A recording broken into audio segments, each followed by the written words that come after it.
Muli, isang mapagpalang umaga po sa bawat isa. Mari po ba nating batiin ang ating katabi ng may ngiti sa ating labi at sabihin nating, ako'y nagagalak at naririto ka pa.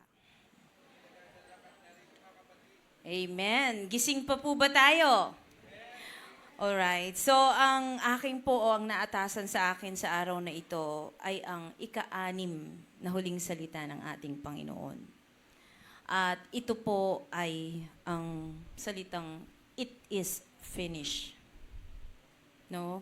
So, kung titignan natin ito, ang salitang it is finished, parang negative, parang wala na, dead end na, tapos na. Wala na tayo, wala nang chance.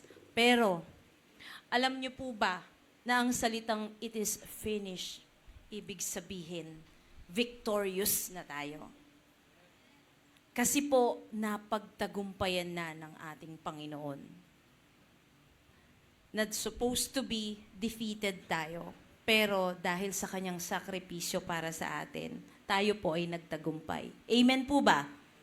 Amen. So, today, as we reflect on the powerful words of our Lord Jesus Christ, it is finished. This is a message of victory, not defeat. Kung titignan natin, nandun na yung tinatawag nating fulfillment. Nandun na yung kompleto na. No? Wala nang iba pang salita kasi the mission is already accomplished. Nagawa na niya. Sabi po sa John chapter 19 verse 30, when Jesus had received the drink, he said, "It is finished." With that, he bowed his head and gave up his spirit. Sa mga ibang tao na negative, ang sasabihin nila, wala na, patay na. Pero alam niyo po, sa atin na mga naniniwala at nananampalataya sa ating Panginoon, ito ay isang tagumpay. Pero bago po tayo tuluyang dumako sa pang-anim na salita ng ating Panginoon, hayaan niyo muna pong i-recall natin o balikan ang mga nasabi sa atin ng ating mga kapatid. Una riyan, ano nga ba ang ibig sabihin ng Father, forgive them for they do not know what they are doing. Ang nakuha ko pong mensahe mula sa ating kapatid, ang sabi niya, forgiveness, pagpapatawad. Even while suffering, Jesus forgave those who hurt Him. Pinatawad niya ang mga taong sa Kanya'y nagkanulo at nanakit. So, we should learn to forgive others even when it is hard. Tinanong tayo ni Sister Camille kanina, madali bang magpatawad? So, ang una, pagpapatawad. Pangalawa, sabi, truly I tell you today, you will be with me in paradise. Nandoon yung nakita ko na ang sabi niya, ang mercy and salvation na ipinagkaloob ng Panginoon para po sa ating lahat. No matter what our past was, or if we sincerely repent, we can still be saved. Kung nandoon yung sincerity ng paghingi ng tawad sa Panginoon at pagtanggap sa Kanya bilang Panginoon at tagapagligtas, ang mercy at salvation ay ating matatanggap. Pangatlo, ang sabi po, women, here is your son. Here is your mother. Ano ang pinapakita? Sabi po ng ating kapatid, love and responsibility. We must care for our family and also for one another. Kasi si Lord, ipinakita niya ang pagpapahalaga niya sa atin. He cares for you, for me, and for all of us. Regardless, kahit sino ka pa, lahat tayo ay mahal ng Panginoon. Ang pang-apat, sabi niya, my God, why have you forsaken me? Jesus expressed deep pain and feeling being abandoned. Masakit yun. But it is okay to feel weak, sabi niya, and cry out to God in difficult times. Hindi ho tayo nagpapakita ng kahinaan kapag ho tayo ay umiiyak. Hindi ho nagpapakita ng pagiging talunan kapag ikaw ay feeling mo parang iniwan ka ng lahat. Actually, kailangang danasin ng Panginoon yon para maunawaan niya tayo. Kaya po, napakalaking pasalamat natin kay Lord kasi nauunawaan niya po tayo. So, ang panglima, ang sabi, I am thirsty. So, Jesus expressed physical suffering and human need. Ano yun? Jesus understand our struggles. Ang ating mga nararanasan ay nauunawaan niya at nakikita niya. Kasi yun nga, na-experience niyang lahat ng yon. At doon, alam natin that Jesus really cares for us and He loves us so much. So, ang pang-anim, ang sabi niya dito, yung original word niya po ay tetelestai, which means paid in full. Hindi po installment. Hindi hulugan, hindi partial. Paid in full. Completed. So when Jesus said this, He meant, number one, His mission was complete. He fulfilled God's plan to save humanity from sin. Tinubos niya na tayo. Nagawa niya. Napagtagumpayan niya.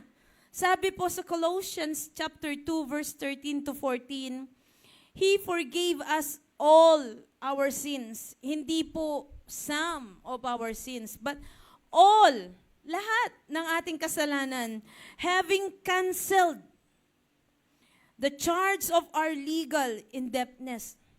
He has taken it away, nailing it to the cross. Napako siya sa krus ng Kalbaryo para sa iyo, para sa iyo, para sa akin, para sa ating lahat. At nabayaran niya na yon. Sabi po sa pangalawa, the debt of sin was fully paid. So, we are all sinners. Wala pong maliligtas sa atin. And sin has a cost. But Jesus paid it all on the cross. No more balance, no more penalty. Hebrews chapter 10 verse 10 said, we have been made holy through the sacrifice of the body of Jesus Christ once and for all.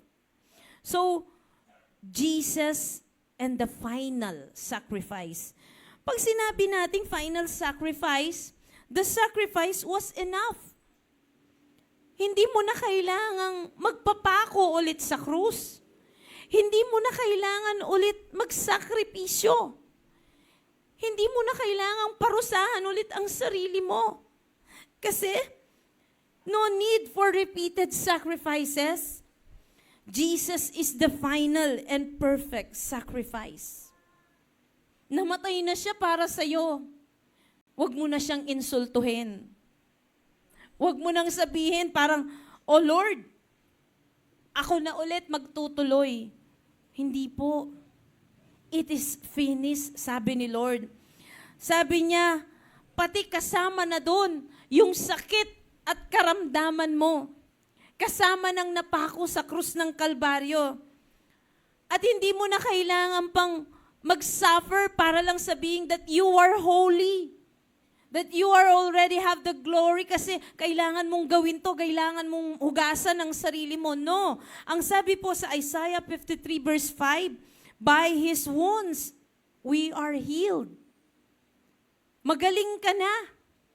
Pinagaling ka na ng Diyos, hindi lang physical, even spiritual, even emotional, even mental. Nasa sayo na lang kung ang pananampalataya mo ay nakatuon sa ating Panginoong Hesukristo. And hindi mo kailangan i-condemn ang sarili mo kasi sabi niya in John 17 verse 4, I have brought you glory on earth. And by finishing the work you gave me to do. Tinapos na ng Panginoon. So wag mo nang i-condemn yung sarili mo at sabihin mo, Lord, I am not worthy. It is through His righteousness that we become righteous. It is through His glory and mercy that we become righteous. It is just a matter of faith. Pananampalataya. Maniwala tayo na it is finished. Tapos na. Tayuan natin yun by faith. Naiintindihan niyo po ako, di ba? Kasi tinanggap natin si Jesus bilang Panginoon at tagapagligtas. Yung word na tagapagligtas, hindi yun superhero na kagaya lang ni Superman o ni Batman o ni Superwoman. Yun ang Diyos na buhay. The King of all kings and the Lord of all lords. Na hinubad ang pagka-Diyos para sa iyo, para sa akin, para sa buong sangkatauhan.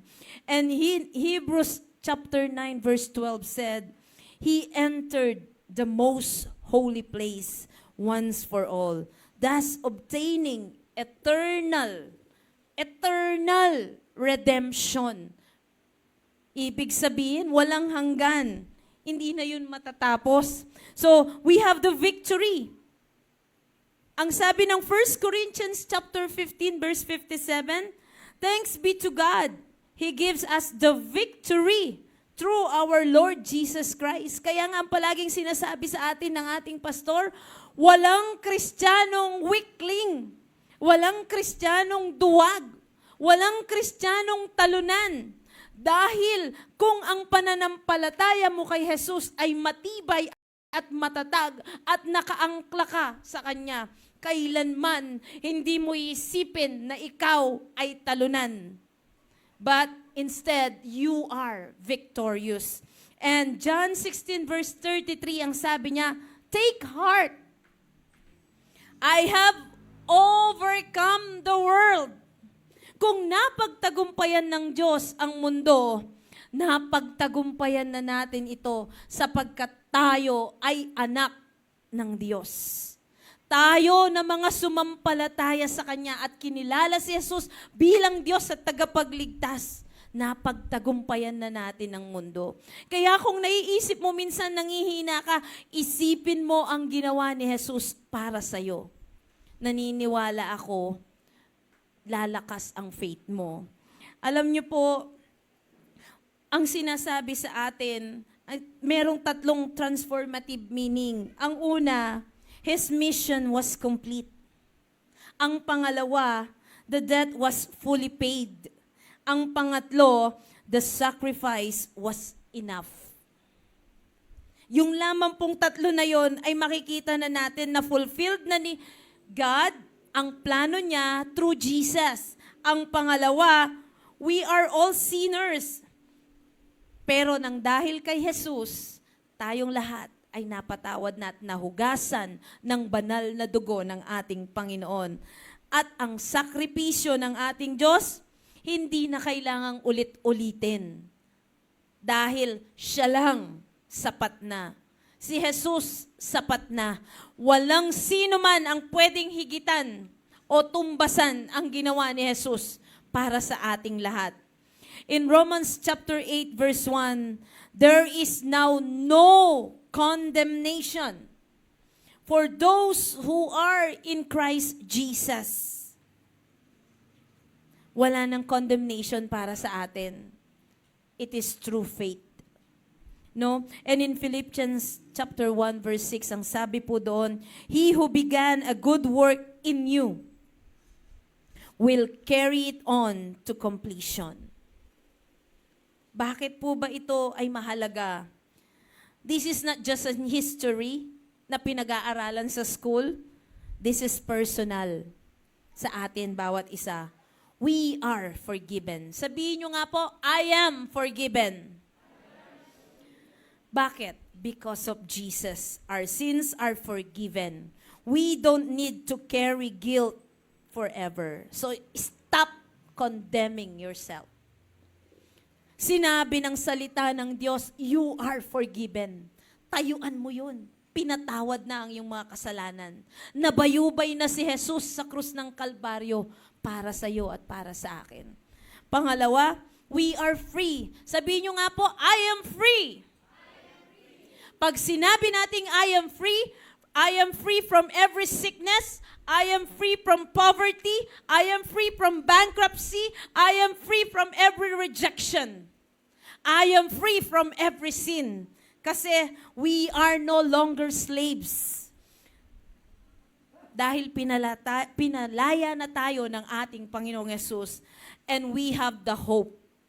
It is finished. Means our story is not the end. But even when life is hard, God's plan is already complete. Pagmasdan niyo po, ang mga Kristiyanong may malalim na pananampalataya sa Panginoon, nakakatulog ng mahimbing kahit ang daming problemang pinagdadaanan. Tignan niyo po ang mga Kristiyanong totoong tumanggap kay Jesus, kahit broken-hearted, nakangiti, dahil alam nila si Lord ang mag-heal ng wound sa kanilang puso. Then later on, overcome nila yon. They become stronger and better person.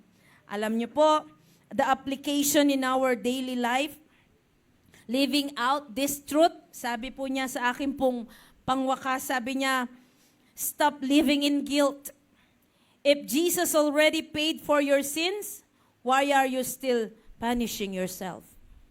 So stop punishing yourself. Kasi nandun na. And then finish what God has started in you.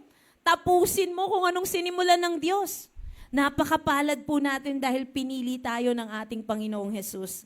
So, Jesus finished His mission. What about us? Anong gagawin mo ngayon? Nandyan ka na. So, as teacher, as parent, as pastor, as brother, as sister, as mother, as father, we must continue our purpose to give glory and reverence to the name of the Lord Jesus Christ. Share the love of God to others, even to your enemies. Share the love of God to your classmates, to every people na nasasalamuha mo, through your works, through your deeds, through your actions. And then, trust God, finish work. Sometimes we feel lost. Normal po yun. Kasi nga, even si Jesus napapagod, tired, or uncertain. But remember, God is already in control. Ang Panginoon po ang may control sa lahat ng bagay. So in conclusion, the complete message, makikita natin sa circle, sabi niya, when Jesus said, it is finished, He was not saying, I am finished. But instead, sin is defeated. Salvation is complete. Love has won. Ulitin ko po, sin is defeated. Salvation is complete. Love has won. So today, let us remember, you are forgiven, you are loved, and your story, isn't it over? Hindi pa po tapos. Ito pa lang ang simula. So, let us fix our eyes on Jesus at hingin natin sa Panginoon that in the rapture, we are all included together with our family. At it is by faith that we are all included in the rapture. And a prayer for today, ilagay po natin sa puso natin ang panalangin na to. Ang sabihin natin, Lord, thank you for finishing the work of salvation for us.